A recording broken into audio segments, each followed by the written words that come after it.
Ek is Michael Jonas, die direkteur van die Afrikaanse Taalmuseum en Monument hier in die Parel. Die monument is inderdaad 'n treffende baken in die Parel.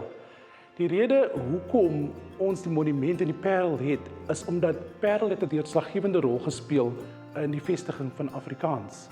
In die eerste plek moet ons sê dat Afrikaans het organies op verskeie plekke ontwikkel. Afrikaans is nie in die Parel gebore nie.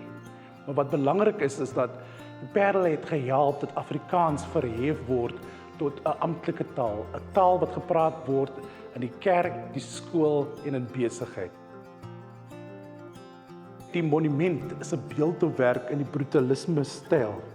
Dit is ontwerp deur Jan van Wyk.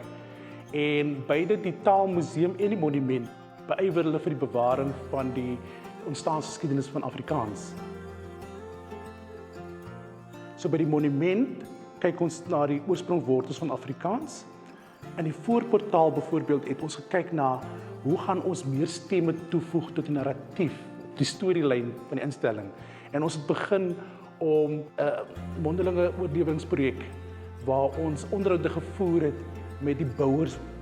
Want dikwels word Jan van Wyk voorgehou as die persoon wat 'n belangrike rol gespeel het, maar daar was ook ander mense wat 'n rol gespeel het.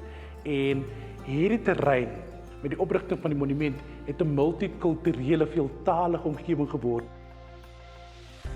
So wat mense kan ervaar by die monument is, jy kan kom piknik hou hier, jy kan kom kyk na uitstallings. Ons het die natuurtuine, ons oplig uitstallings, ons het staproetes, bergroetes, so jy kan eintlik 'n dag daarvan maak om by die monument deur te bring. Dit is belangrik dat ons bewusmaking kweek rondom die ryk erfenis van Afrikaans. En ons het begin met 'n uitgebreide kommunikasiestrategie om die sigbaarheid van hierdie nasionale entiteit te verhoog en om vir ons 'n digitale voetspoor te ontwikkel. So die monument is in 1974 voltooi. Hy is geopen op 10 Oktober 1975. Dit was 50 jaar nadat Afrikaans sy amptelike status verwerf het en 100 jaar na die stigting van die Genootskap van Regte Afrikaners. So hierdie jaar vier ons 50 jaar as monument en as museum.